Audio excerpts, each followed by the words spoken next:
Dolgeville, dans l'État de New York, survit tant bien que mal. Autrefois, l'activité industrielle florissante de la ville garantissait des centaines d'emplois à ses habitants.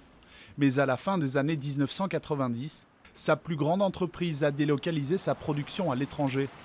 Le maire de la ville espère que Donald Trump va bientôt rapatrier des emplois dans la région. Si quelqu'un venait voir notre potentiel, peut-être que des entreprises reviendraient. Donald Trump veut que l'industrie revienne dans ce pays. Ici, c'est un endroit parfait pour ça.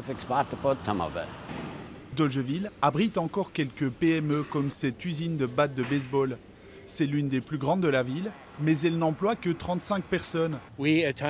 Parfois, on a 30, 40 personnes qui postulent pour un emploi ici, mais on ne peut pas toutes les embaucher.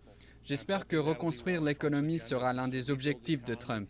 Si vous regardez autour de nous, nos routes, nos ponts se fissurent. Les débuts de leur candidat Donald Trump à la Maison-Blanche sont agités.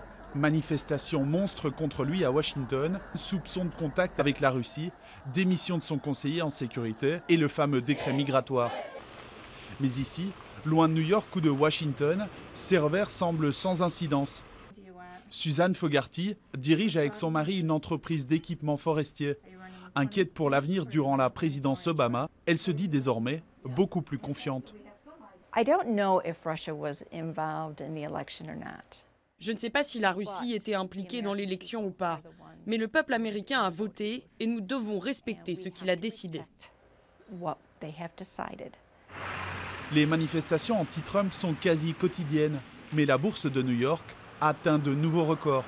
Les habitants de Dolgeville, eux, attendent avec impatience le détail des mesures promises par leur président.